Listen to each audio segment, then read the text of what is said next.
What cannot be said about what we saw from a phenomenal day of G1 Climax 30 action?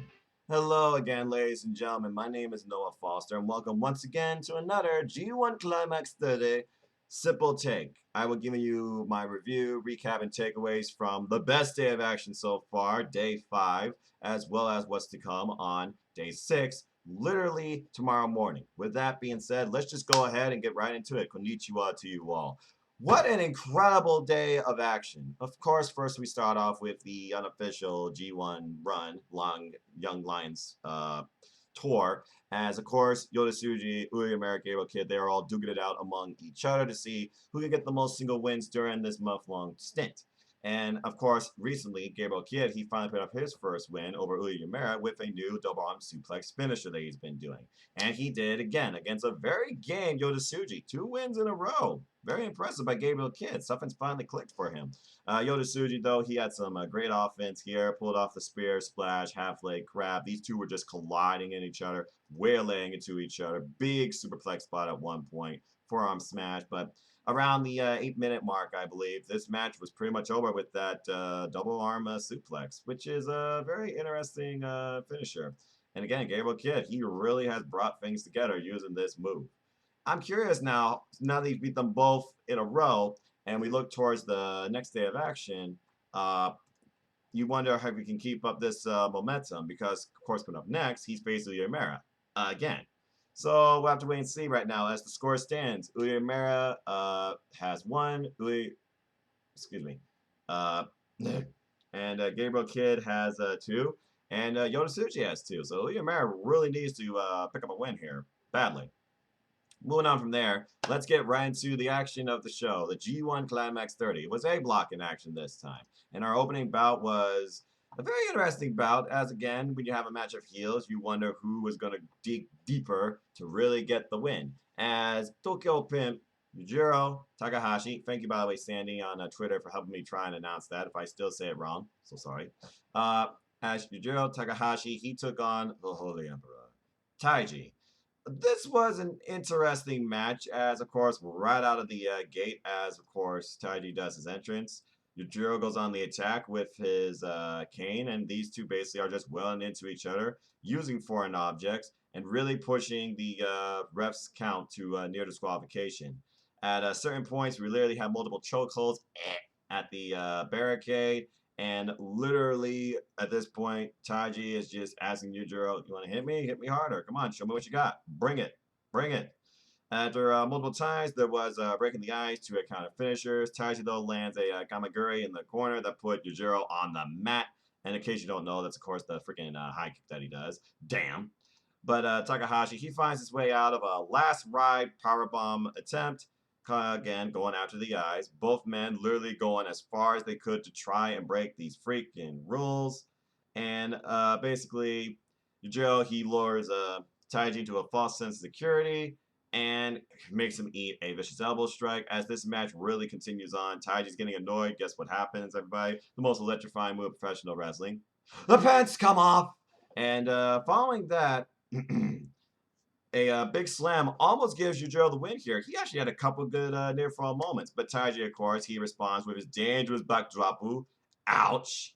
And then, basically, Yujiro looks for Pimp Juice following this, landing Miami Shrine, which I believe was like his clothesline. But Taiji prevents the move from happening. Momentary distraction of the referee, and guess how Taiji wins it, folks? The dreaded low blow and that Gato clutch. For once, and I can't remember the last time this actually worked, the Gato clutch following the low blow combination, it works. And Taiji continues his unblemished run as a block leader in G1 Climax 30 for the A block with a perfect 6 points.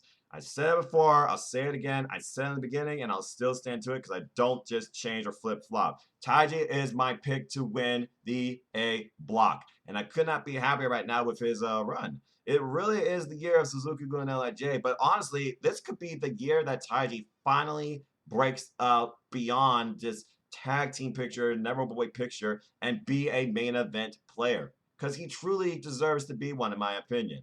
And that's all I have to say about that. Following that, we move on to A battle of strong style, I guess you could say, to a degree, as for the first time under New Japan Pro Wrestling, Jeff Cobb took on the King, Kasa Ninare, and the current number one champion, Minoru Suzuki. At first, it was more so a mat game, as both men tried to get each other down the map and basically lock a limb into a submission hold. Suzuki eventually gets a heel hook in, but then Cobb finds a way out of it, but he goes into the ropes. Bad move, and Suzuki traps him into an armbar, hitting an armbar, all the way to the ref's near 5 count. Suzuki then controls Cobb on the outside, Irish whips to the barricade, literally trapping the man's arm, working the man's arm. Cobb then runs a couple of shoulder tackles, though, into Minoru Suzuki to get a little bit of momentum for himself, and then a nice running side slam that puts the match into his favor. And then the two test each other's wills and jaws with a striking exchange, where, of course, during this, you challenge the King, you know what's going to happen. He's going to knock you the fuck out. And Minoru Suzuki literally KO'd Jeff Cobb at the end of this exchange. And you hear it and you just go, oh, God, I love it. Anyway, snap around sleeper, though, of course, a Minoru Suzuki tradition. He tries to go for Minoru for the Gotch-style pile driver. Not yet, as Cobb counters with a backdrop. Then we get some gut wrench suplex follow-ups by Jeff Cobb. Very impressive strength and power. Of course, the standing moonsault as well into a near fall. Not enough. As Cobb goes towards his finisher at the end, Tour of the Islands, it gets countered immediately into snap around sleeper, Gotch-style pile driver. The King prevails. 1, 2, 3, and goes 2 for points. While Jeff Cobb, on the other hand, he will stay at 2. I thought this was a pretty good match for the first time in New Japan Pro Wrestling, and the two are no strangers to each other, meaning along the UK scene as well. But in the end, you step up to the King, you best be ready. Jeff Cobb was not ready for Minoru Suzuki. And right now, when I look at the taglines for the exclusive videos following this day, Minoru Suzuki simply says this: I'm here to win the G1. So again, folks, don't count out the King. I think if you count out the King, you're being foolish and setting yourself up for maybe a little bit of a danger. Just saying. But then again, Taiji, he beat the King, so I don't know. We'll see. We'll see. Anyway, Minoru Suzuki vows to take the G1, so we shall see what happens. Now, moving on from there, we go into, of course, the cleaning and disinfectant break with our favorite music. I love that music. I wish it was on Spotify. Sorry. We go into probably my favorite. Okay, ladies and gentlemen, if you don't watch anything else, watch these last 3 matches. They all were incredible. But this one right here, you know how I feel about Tomohiro Ishii. You know how I feel about Strong Style. I think this was my favorite match of the night, and I personally hope these two go at each other again. As Golden Star Kota Ibushi took on the Stone Pitbull Tomohiro Ishii. My notes do not do this match justice, but God, did I love this match. And in case you're wondering why I'm recording this Monday morning, 11:31 a.m. Eastern Standard Time, September 28th versus Sunday following the show, I had to watch this day twice because that's how much I love this action. All right, so here we go. Initially, Kota Ibushi and Tomohiro Ishii, they start with a general lockup. Then Kota finally gets the first strike, a subtle kick, and Ishii, of course, he feels nothing from it. Then Ishii and Kota, they have their first exchange, and they're literally testing each other's wills with chops galore. And Kota is in the corner. He wants more as he just steps up to Ishii. It looked like he was channeling this fluke stick multiple times, but never truly got into it. Kota just eating the strikes of Tomohiro Ishii. And then we counter that. And Ishii, he eats the strikes of Kota. But Ishii wants Kota to hit him harder. So yeah, Kota kicks him pretty hard as Ishii again just absorbs them. And then Ishii follows up with a chop that knocks the win out Kota Ibushi. Damn. Then Kota gets the best of Ishii for a moment, following that with his own subtle exchange of chops and kicks. But then a headbutt, Jesus, freaking puts the match in Tomohiro Ishii's favor, followed up by a scoop slam. Springboard missile dropkick, though, by Kota Ibushi, takes out Tomohiro Ishii, and Ishii, though, rolls through, lands back on his feet. What the freaking hell? We haven't even started this match, folks. They're still feeling each other out. Then Kota is power slammed by Ishii for a fall. That's it. We continue with just subtle exchanges of superplex, and again, both men, they immediately get up, followed by a drop kick by Ishii, I believe, and then they're literally both laid out. We finally slow this match down. But somehow, while they're laying down flat, keyword, flat, they are literally kicking each other. What the hell is with these two men? As they slowly get up, they are chopping one another back and forth, thankfully not as long or as many times as Hiromu Takahashi and Ryo Lee. but it looked like they both want to multa as they both get up and they slap the hell out of each other, trying to kick this match into a gear I would probably call New Game Plus. Kota, though, with the emphatic slap, finally gets the best of Ishii, only to piss him off as finally Tomohiro Ishii, he chops Kota directly in the throat.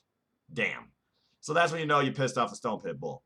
Following that, we get Last Ride Power Bomb, not quite enough. And then Kota Ibushi goes for the Kamigoye. It is denied, followed by Ishii with an Enziguri. And Kota is stacked up, literally in a pinfall combination following a power bomb. Not enough. Lariato turns freaking Kota Ibushi inside out, followed by a wicked headbutt into a sliding lariat. Great follow-up combination of offense by Tomohiro Ishii. Still not enough. But then there's a brainbuster on Ishii after a denied kick. And then a lariato followed up by Kota Ibushi. And then we get more slaps and another kick. Following this, as the match continues to progress, both these men once again trying to channel that inner gear. There's a Boombaye out of nowhere. Not enough. Then following this, as we continue towards the end of the match, we get another ridiculous freaking headbutt, followed by a high kick by Ibushi. Ibushi, frustrated though, he finally goes for the kill, and basically he flips out of a German suplex, hits the Boombaye again for 2, but then the exposed knee Kamigoye. By the way, that previous Boombaye was exposed knee as well.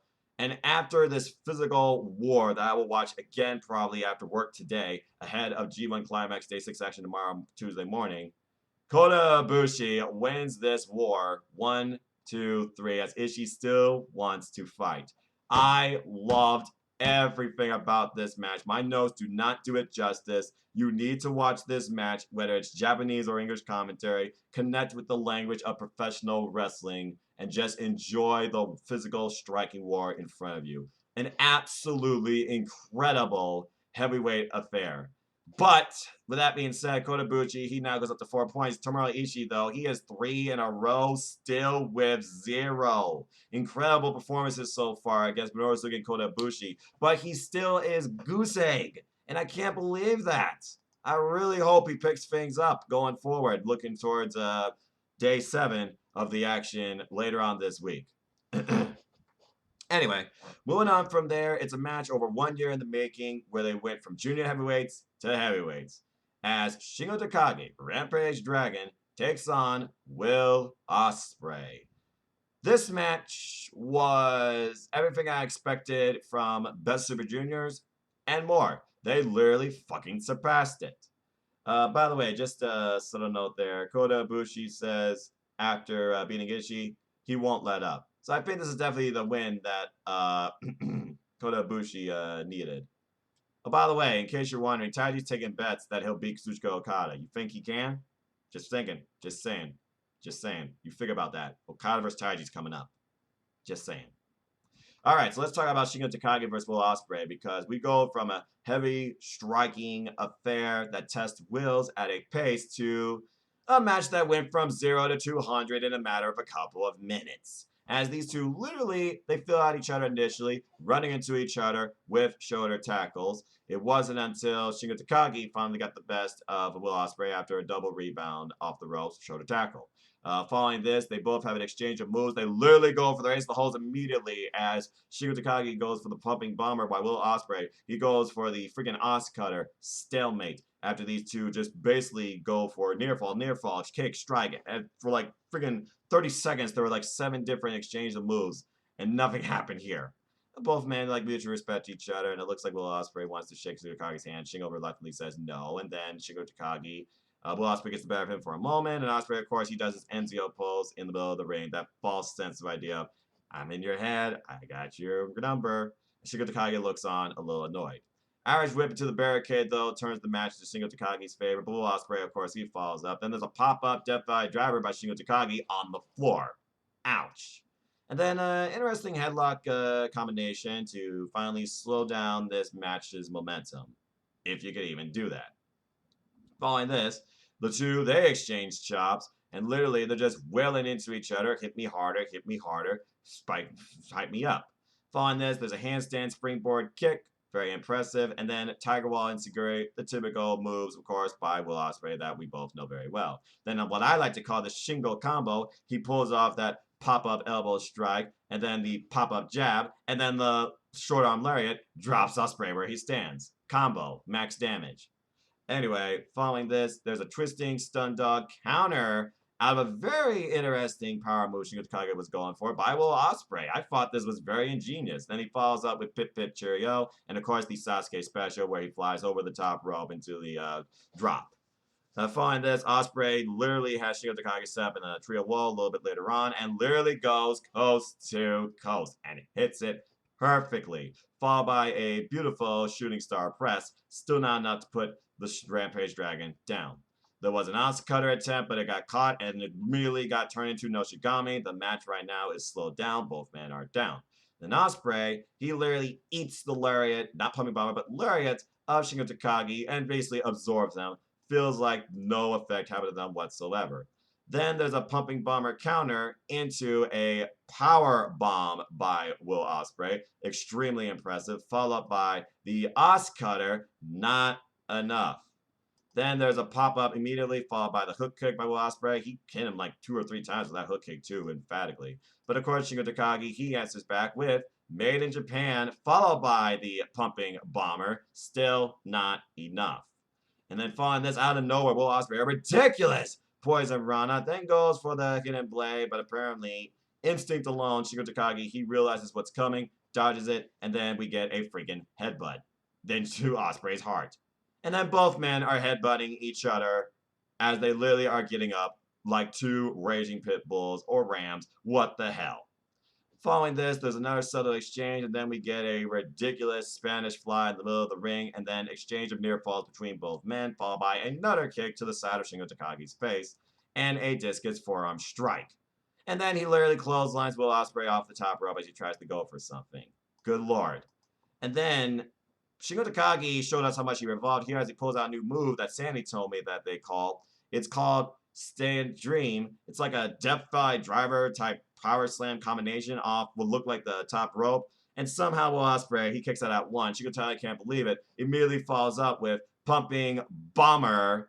And then last of the dragon. And finally, someone has stopped this man's momentum, and he finally gets his first win. Shingo Takagi wins this all-out war of velocity. 1, 2, 3. An absolutely incredible match that I think surpassed the Best of Super Junior's performance, though it was not as long as you would think. Maybe I forget about the 20-minute time limit. Let me see if I can actually look up the time limit for this match, because they did so much. My God.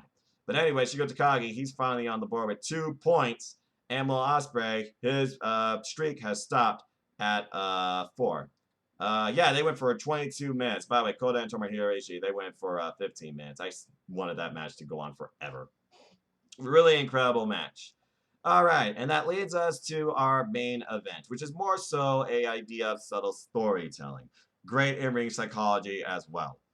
As Rainmaker Kazuchika Okada, he took on Jay White. Remember, folks, we're in Kobe. It was 2 years ago, I believe, where we had the shock of all time where Gedo turned on his friend and the Switchblade era was beginning. And basically, we got continuation of that here. So, this match began as you would sadly expected. Okada trying to get the best of Jay White, while Jay White, he of course mocks the fans. Be like, come on, folks, say it. Okada, Okada, Okada. And basically plays mental mind games. Following this, of course, the fans, they can't do anything but clap because, again, you know, safety and the mask and everything like that. As he continues to taunt the fans and the Rainmaker, reminding him about, you remember what I did to you in Kobe 2 years ago? And basically, they refuse to engage into each other. Jay White, of course, saying, this is not your match. This is my match. This is my J1. Controlling the momentum. Where contact is finally made. Okada sends White to the floor before Gedo, you knew he was going to play into this, he puts the match into Jay White's favor, baiting the Rainmaker. And following this, of course, the Switchblade, he attacks from behind, and this just a relentless assault on Okada from the lower backside. But Okada, of course, he found a way to counteract this momentum with a flapjack and picks up speed. And this is where you know it's dangerous. As Okada, he bounces off the ropes, gets that typical run through back elbow strike. As Gato, once again, he gets involved here, and they're both all the way up on the entranceway. Okada pulls off a double DDT on both Jay White and Gato. But basically, this causes the match to really slow down for a time being. Anyway, as Jay White finally regained control a little later on with his own DDT, and then a Blade Buster. Basically, there was a reverse neck breaker. That's what that is. On Okada, back in Jay White's control. The two, they exchange forearms, and Okada, I don't know if he's more annoyed with Jay White or Gato or his run or just Kobe history, but literally, Okada, this is the most angry I ever saw him. He was seriously pissed off. Anyway, following this, there was a dropkick from behind that sent Gato off the apron to the floor. And then White, of course, he shuts down Okada with a deadlift German. And following this, this is where really things get psychological. Jay White pulls off the Rainmaker pulls and looks like he's going for his own Rainmaker clothesline. And that triggered something in Okada as he fought free with his own traditional dropkick and then landing a tombstone immediately goes for the money clip, that Cobra clutch, and we're only halfway through this match. It's the first time he has the clutch in, so Jay White now knows what this clutch is about. But however, Jay White finds a way out of it, and a ridiculous Uranagi plants Okada in the ring. Following this, it looks like he's going to go once again for the kill, but Okada, he gets momentum again with, again, that drop kick, one of the most powerful drop kicks in the business, and once again traps him in the money clip. But Gato, he plays distraction to Red Shoes, and White finds a way out of it, hitting Okada with a dreaded low blow to escape.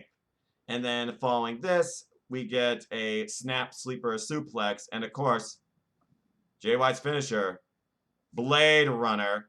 And ladies and gentlemen, once again under the G1 and once again in Kobe, Jay White makes a statement at Okada's expense, and Jay White's J1 is unblemished as he wins 1, 2, 3 and goes up to 6 points. So once again, I say, does Okada hinder himself not using the Rainmaker? Is Kobe just not in Okada's favor? Does Jay White have Okada's number? What is going on this year?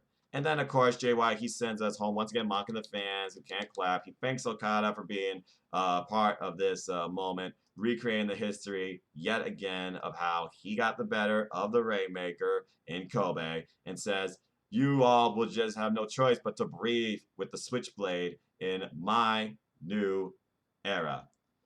Not even Okada can stop me. So yeah, I got these other people coming up. Who's going to stop me? Nobody's going to stop me. This is my era. This is my J1. And ladies and gentlemen, he very well might be right. As again, Jay White is undefeated. Okada stuck at 2 points. Wow. Okada, maybe it's time to channel some dark rain or something. Maybe you really should go to the Rainmaker. Just saying.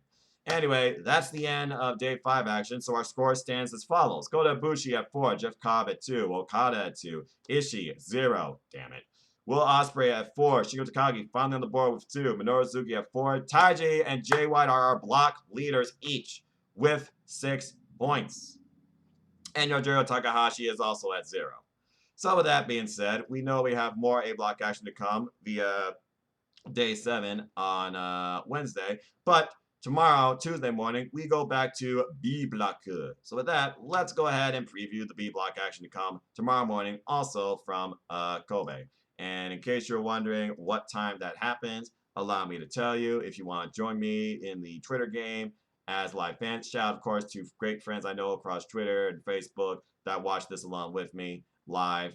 Tomorrow morning, September 29th, G1Climax30 B-Block action occurs, 2:30 a.m. Pacific Time, 5:30 a.m. Eastern Standard Time, 10:30 a.m. British Standard Time. So let's continue this journey on who will be the one, and let's see what's going to happen tomorrow for the B-Block.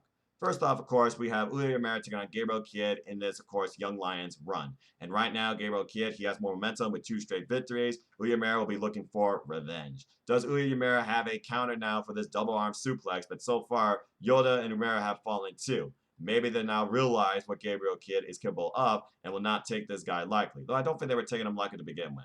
But with that being said, if Yuya Uemura really wants to step up one day to the king, you got to get past Gabriel Kidd first, at least here. So I'm going to go with Uyemura finally gets the win here. I can't imagine Gabriel Kidd going 3 wins in a row. I just don't see that happening. We go straight into block action now as the headhunter Yoshihashi, he takes on Sanada. And both these men are goose egg. Yes, let me say that again. Both these men are goose egg. Right now, though, in previous history, in 2 singles encounters, Sanada has beaten Yoshihashi. I'm not sure what Sanada is missing here, as me and Mark discussed on our recap so far of the G1 in general. But I feel like right now, this has to be Sanada's moment. This has to be Sanada's first win. If he's going to be my pick to win the B block, and yes, he is, as I continue to stand by it, Cold Scott Sanada has to pick up momentum. He cannot go 3 in a row, 0. I say Sanada picks up the win against a very game Yoshihashi. And even though this is the opener, I sense this match will go the distance. With that being said, our next match is Zack Sabre Jr. versus Kenta. 2 strikers, 2 submission games. Singles record right now, Zack Sabre Jr. has beaten him in a previous G1, last year's G1.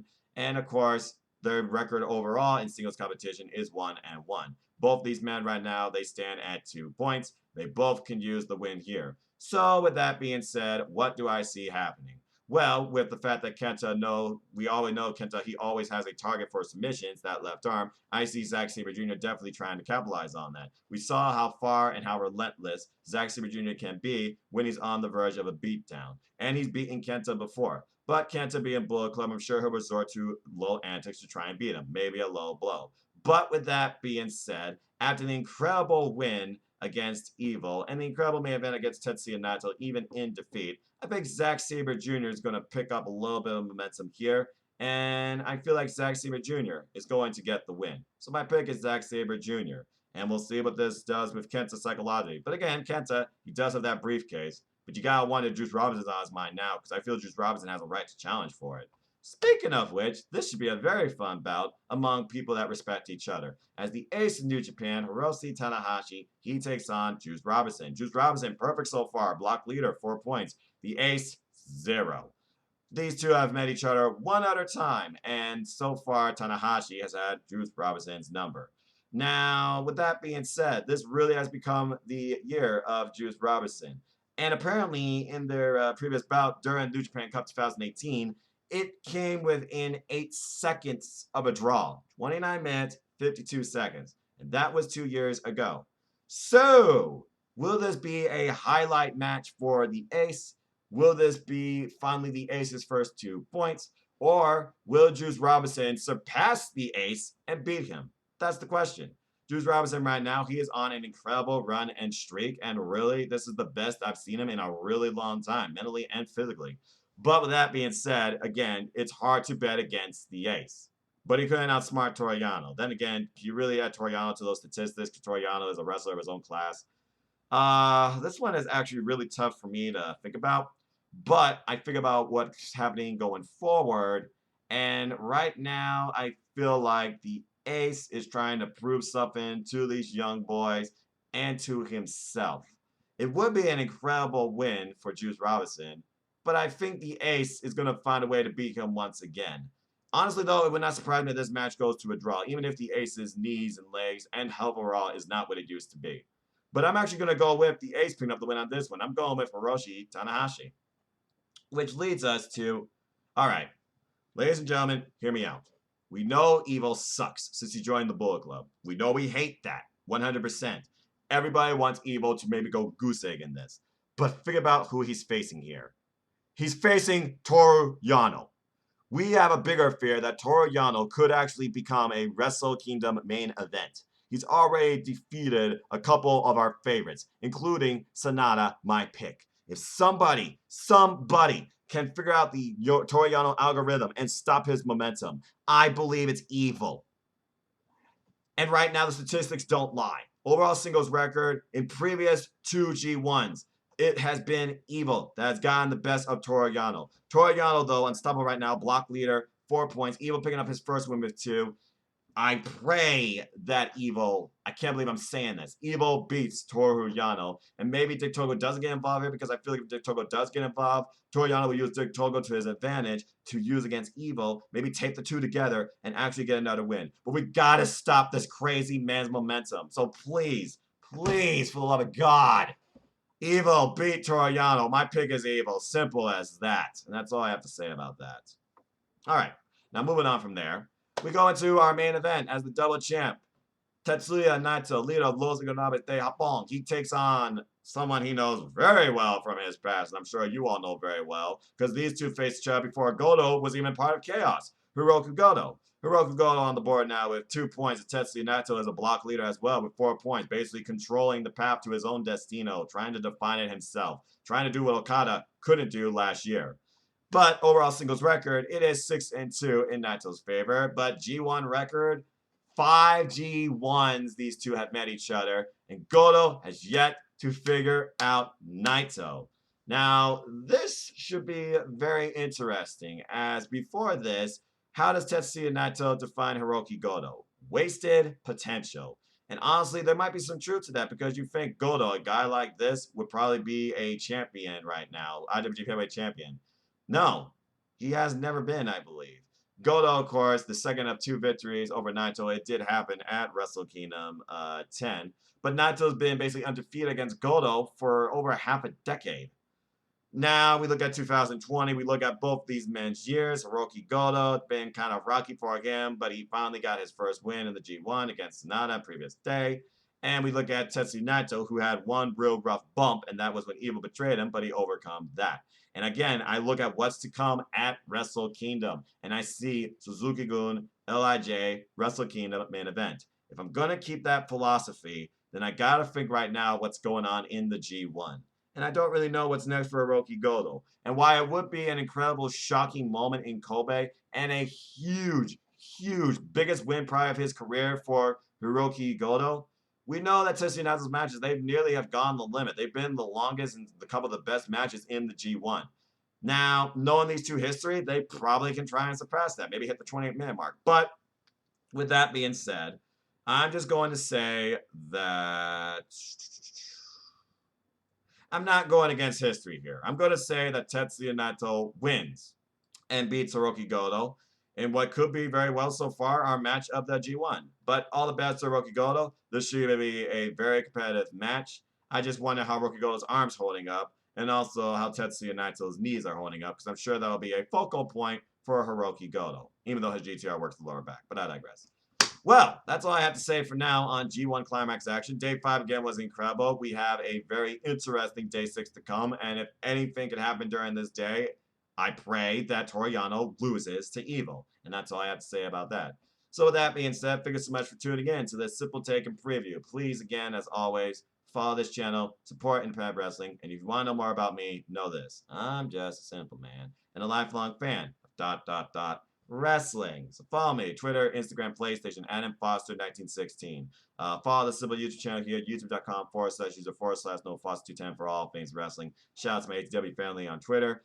Continued content to come. Anniversary stream coming up next month as I celebrate my 2nd year as a YouTuber. We got another AEW Spark. This will be the 1-year retrospective AEW Dynamite special coming up this weekend. There'll be another live simple chat later this week, Friday night, 7 p.m. Standard Time, as well as predictions in general for NXT TakeOver 31 and continued coverage, of course, of G1 Climax 30 as we have 3 days of action this week. Tuesday, Wednesday, and Thursday. Yeah, back-to-back-to-back days. So get your sleep, people. Until next time, you want to know what I'm about, it's in the description down below. Support WrestleJoy, NoDQ, Pro Wrestling Discussions, Team All Elite, support Pro Wrestling as I disclosed earlier, because that's at the heart of it, folks, as us as fans and why we are in this. As always, I'd like to close. Support wrestling outlets, but big and small. Let's keep growing this incredible, diverse, unique, elite, authentic, unscripted, unrestricted wrestling community together. Simple as that.